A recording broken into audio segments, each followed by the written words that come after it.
Hello, welcome to today's video where we will be doing a past paper 20 marker question on murder. In the last video, we went over murder and looked at the different elements and cases to do with murder. That was all just the AO1. Now we have to apply the knowledge we have of murder onto a scenario. We will remind ourselves of the answer structure, we'll read through a scenario, and we'll plan an answer. So, let's get right in. The answer structure. The first paragraph will be an introductory paragraph, a brief summary of the main legal issues that you will be covering in your answer. You'll use this as a reference point as you're writing the rest of your answer. So after you've done your brief summary of what your whole answer is going to be about, then you'll need to plan the body of paragraphs, how they will be organized and what you'd include in each. Each paragraph should focus on a specific legal issue, or if not a specific legal issue, they should be split up in some logical way. That way your answer won't come across as messy, unorganized, and the examiner would be able to mark it easily. The first sentence should be the topic sentence, introduce the main legal issue that will be discussed in the paragraph. Then you should have an explanation, explaining the legal principle or the concept. That will be the AO1, so for murder, Lord Coke's definition. And then you'd apply that, Lord Coke's definition, you'd apply that onto the scenario.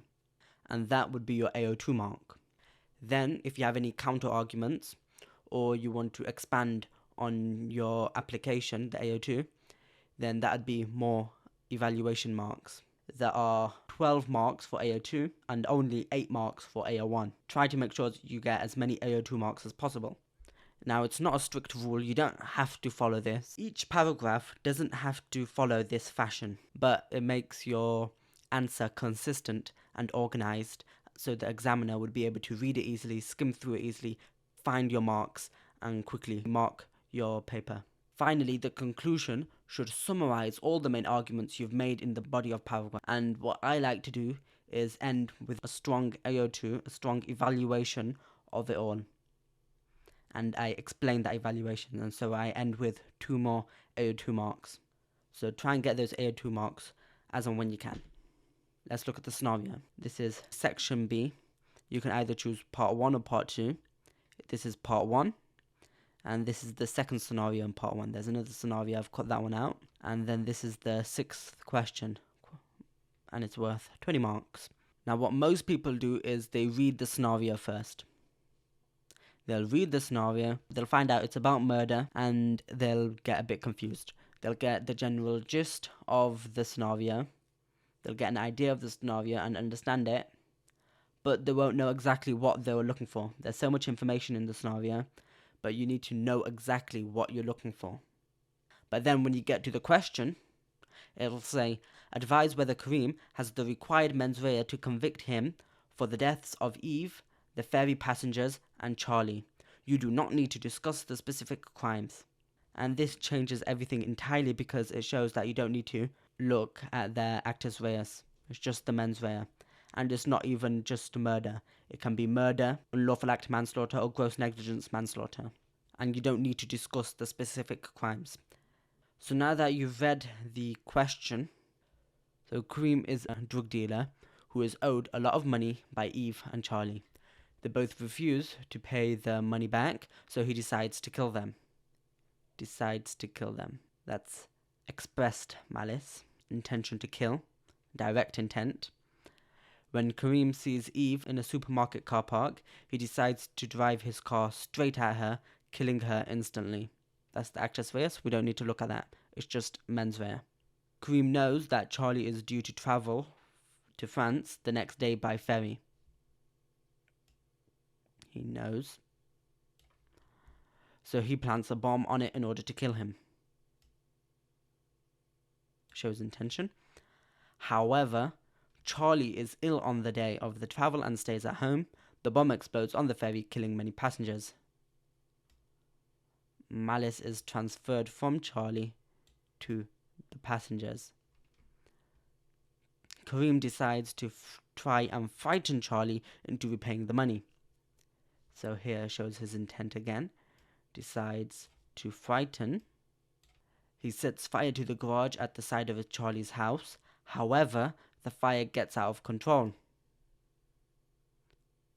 and spreads to the house, killing Charlie, who was asleep upstairs. So fire gets out of control. Now, this is a lot like the case Nedrick. You should be thinking of the case Nedrick. And if you know the case Goodfellow as well, you should be thinking of that.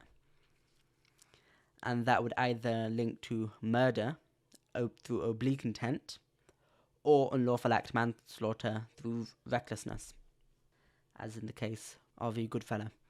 So you should have a general structure of your answer right now, and you should know how you're going to organize your answer, what parts are going to go where, and what you're going to apply, what AO1 you're going to apply on the scenario.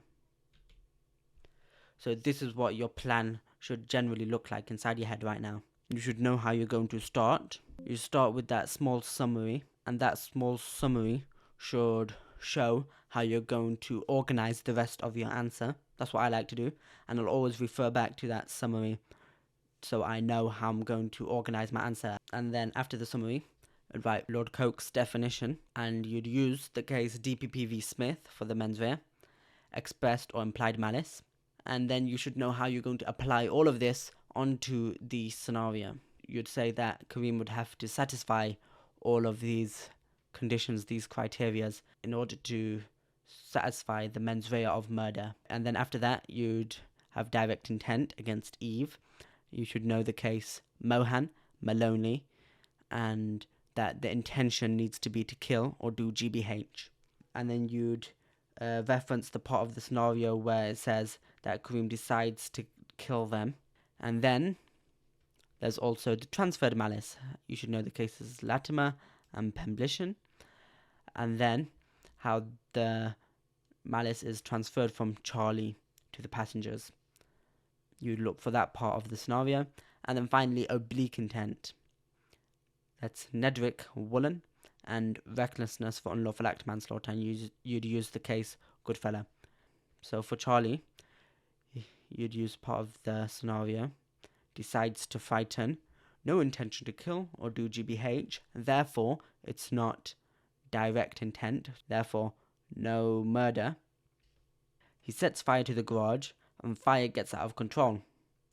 Now this can show the virtual certain consequence, part of the Nedrick. It can satisfy the subjective and objective test, or it could be argued that it is recklessness, that the defendant foresaw the risk but nevertheless took it, and it could become unlawful act manslaughter. And you'd obviously argue this point back and forth to get your extra AO2 marks. So grab a pen, grab a paper, put on a timer, and good luck, and I'll see you in the next video.